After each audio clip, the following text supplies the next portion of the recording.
Good morning, student. Now in the today's period, we can study here another bit that is called as the phyllotaxy. So what is the phyllotaxy? It is called in Marathi as पर्णमांडणी. पानाची स्टेमवर असणारी arrangement त्याला आपण फायलोटॅक्सी असं म्हणत असतो. या फायलोटॅक्सीच्या मध्ये आपल्याला असं लक्षात येईल की पानं वेगळ्या वेगळ्या प्रकारे झाडावर अटॅच असतात. काही आपण लीव्ज पाहिले ते एक्झॅक्ट अपोजिट आहे.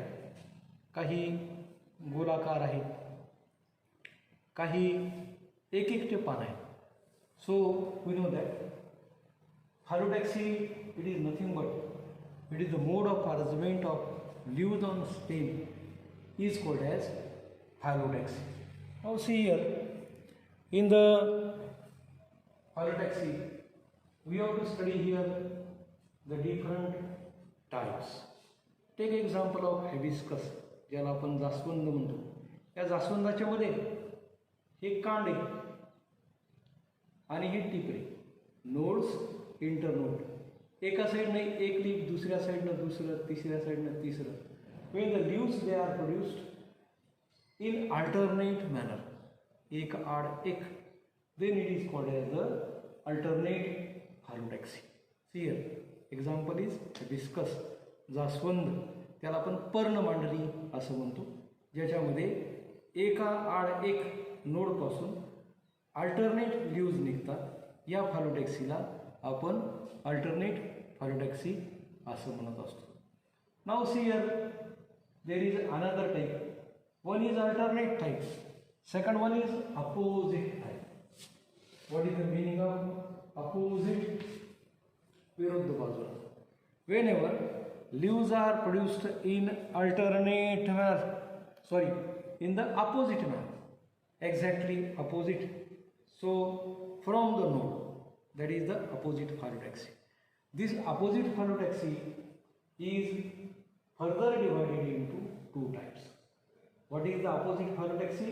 Leaves are produced from the node and they are in opposite manner. They are in opposite manner. On their arrangement, they are classified into two types. Opposite superposed. What is superposed? Take example of jamun, Syzygium cumini we can say.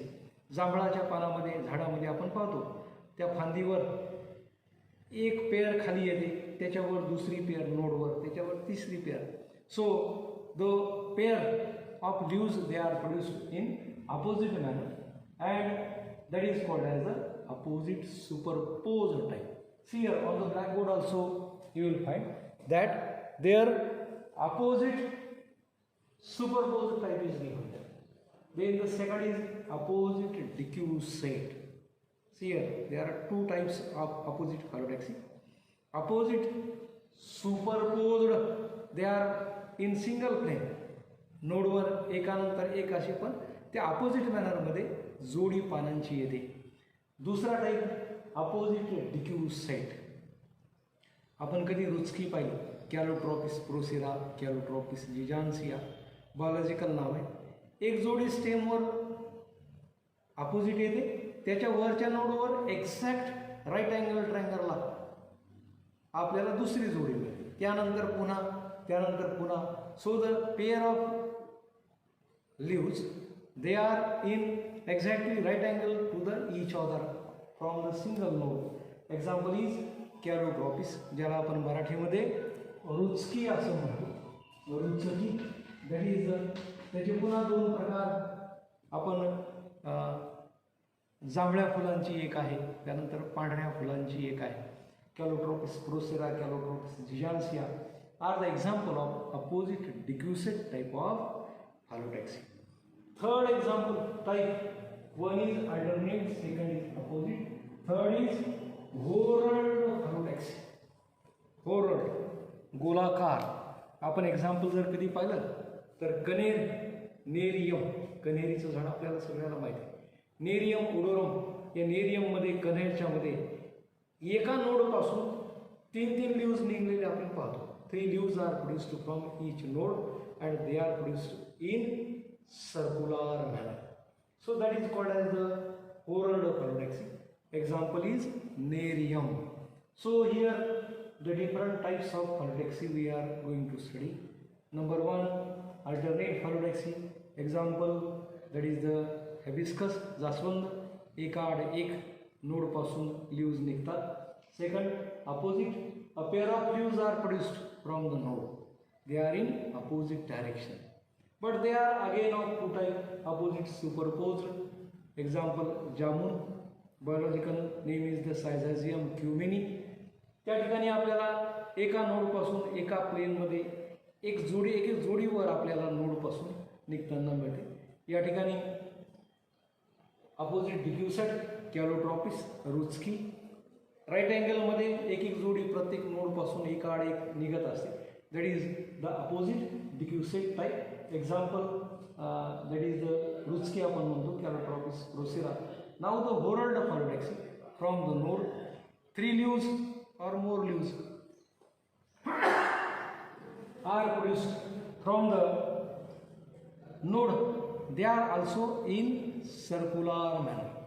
ते 3 leaves निघतात आणि खालच्या 2 leavesच्या मधल्या साईडला वरच्या नोडवरचे leaves हे arrange केलेले असतात. That is called as the whorled phyllotaxy. And example is the nerium.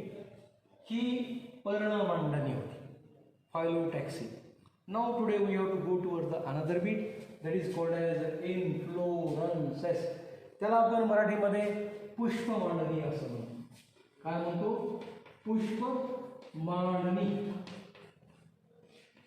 फुलांची ज्या प्रकारे त्या ठिकाणी रचना केलेली असते त्याच्यामध्ये flowers are produced on specialized branch. Flowers are produced on specialized branch in definite manner, so it is called as the inflorescence. So it is the mode of arrangement of flowers on the stem is called as inflorescence also. Here 2 parts are present. ती खालची फुलाची base आहे त्याला आपण peduncle म्हणतो, and the flower at the upper side. Now for what purpose this inflorescence is useful? That the all flowers cannot mature at the same time, so chances of pollination increases by this pollination. सर्व फुलं काही एकाच वेळेस mature होत नाहीत, म्हणून या ठिकाणी एखाद्या वेळेस एखादा कीटक किंवा हवा किंवा जे काही सोर्स आहे पॉलिनेशनचा तिथं आल्यानंतर chances of pollination increases. All flowers do not mature same time, so the pollination chances increases. Large numbers of flowers can be pollinated bye same time. जर अनेक फुलं विशिष्ट मॅनरमध्ये असतील तर ते चान्सेस ऑफ पॉलिनेशन हे त्यामध्ये खूप आहेत. त्यानंतर it is useful to make the plant attractive. फुलं एका विशिष्ट प्रकारामध्ये नॅचरली तयार होतात आणि ते झाडाला आकर्षक बनवतात. So it is the mode of arrangement of flower on the stem is called as the inflorescences. Now there are types, 2 types. Racemose inflorescences. There are 2 main types. There are also some subtypes. So racemose inflorescences and second is cymose inflorescences. In the racemose inflorescences, old flowers are at the base and new flowers are at the apex. New flowers they are at the apex and old flowers they are at the base. So this peduncle grows indefinitely. तो unlimited growth त्याला आहे. टॉपचे flower छोटे छोटे असतात and apical bud grows indefinitely. Now the flowers are produced in acropetal succession. What is acropetal succession? Old flowers are at the base and new flowers are at the apex. So this is the racemose type of inflorescence. Example is Cisalpinea. त्याला शंकेश्वर असं म्हणतो. त्यानंतर गुलमोहरमध्ये पण हे मिळतं, त्याला डोलोनिक्स regia असं म्हणतात. आणि या प्रकारचे फ्लावर आपल्याला मिळतात. आघाडा, ॲचेरंथस अस्पियारा त्याच्यामध्ये पण या प्रकारची रेसिमोस टाईप ऑफ इन्फ्लोरेन्सेस मिळतात. Now second type, cymose type of inflorescence. What is cymose type? When old flowers are at the apex and new flowers are at the base. Example is jasmine.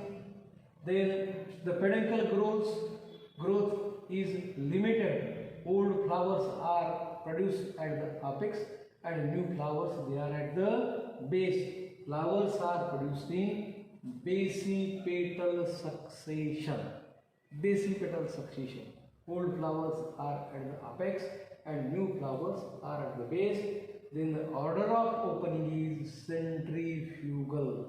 पाहतो वरून जर आपण या फ्लावरला पाहिलं तर आपल्याला मोठे फ्लावर टॉपला दिसतात, खाली खाली खाली हे छोटे छोटे फ्लावर आपल्याला डेव्हलप किंवा मॉडिफाय झालेले किंवा ग्रोथ झालेले मिळतात.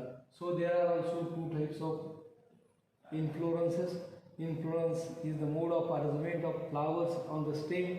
One is the racemose type. Examples is Alpinia, Shankeshwar. Old flowers are at the base, new at the apex. And the opening of flower is acropetal succession. Second is cymose type. Example is jasmine. The peduncle growth is limited. Apical. टोकाचं फूल तयार होतं, खालचे फुलं हे new असतात. And the opening is in centripetal manner. The flowers are produced in basipetal succession. Old flowers are at the apex and new flowers are at the base. Thank you.